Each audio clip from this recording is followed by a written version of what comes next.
The American Medical Association now classifies obesity as a disease. The AMA says in the last 20 years, obesity rates in the U.S. have doubled among adults, tripled among children.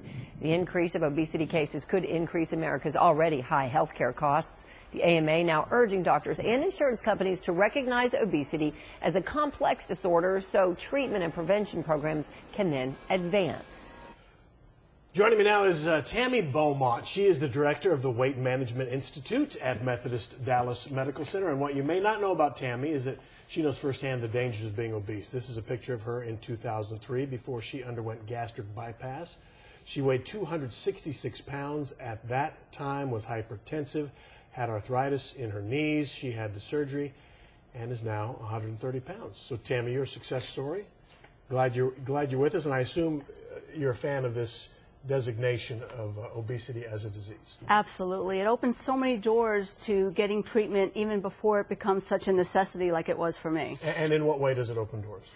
It's going to allow the government, it's going to allow industry, it's going to allow the insurance companies to focus more resources towards the prevention and the treatment when it's at an earlier stage. Getting people into the schools, teaching people how to eat properly, how to choose the right foods, working on the behavioral characteristics that really make the difference in your weight and your future health. And let's not mince words. Obesity leads to all kinds of bad things. Yeah. Right? I mean, it's the foundation for almost every heart disease process. Yeah. And you said you had trouble with your knees. That's Yeah. kind of something that people don't think about, but foot and knee problems just because you're carrying around all that weight. Not to mention your back. Right. How many people's backaches are because of it? Exactly. So let me ask you something. You mentioned government kind of intervention and ways that the government can get involved. Healthcare costs are going to go up, if that is true, correct? Well, they're going to go up, but look at that in proportion to all the costs that we're spending now on diabetes alone.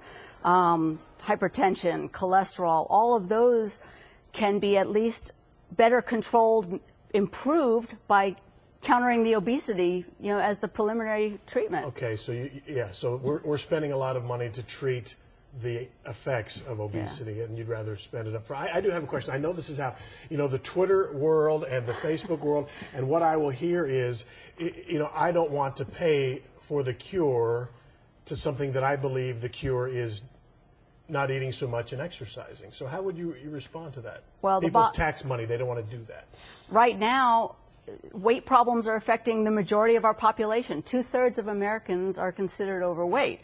So already the majority are costing the other third money. But if you look at it, even healthy appearing people can still have underlying diseases. You see healthy looking individuals having coronary bypass surgery all the time. You don't know what's underneath, until they start having problems. So by changing the lifestyles of people and everybody universally having better habits and more activity level, you're going to prevent even those healthy weight people from developing problems later on. I don't mean to. I don't know if there's a correlation on it. Smokers get a lot of illnesses too, and we sort of punish them for that medical cost down the road by taxing the heck out of cigarettes.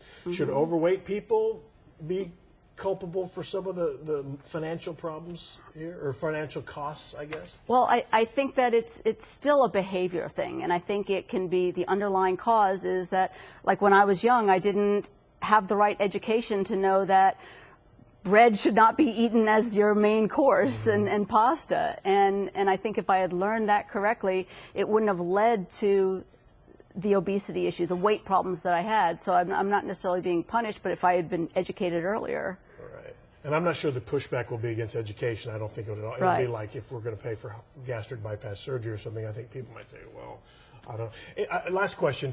I do think that it's all going to be, at this point anyway, kind of focused on the BMI, body mass index. And that is somewhat controversial because a person with a sort of high BMI can be perfectly healthy and not at risk.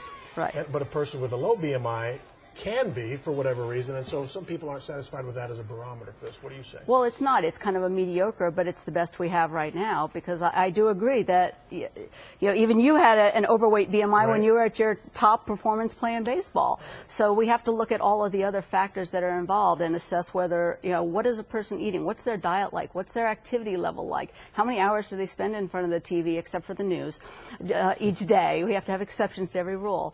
And evaluate all those factors to determine what is a healthy lifestyle and what is not. All right, Tammy, thank you. Things to You're consider, welcome. things we'll be talking about. Thank you. Thank you.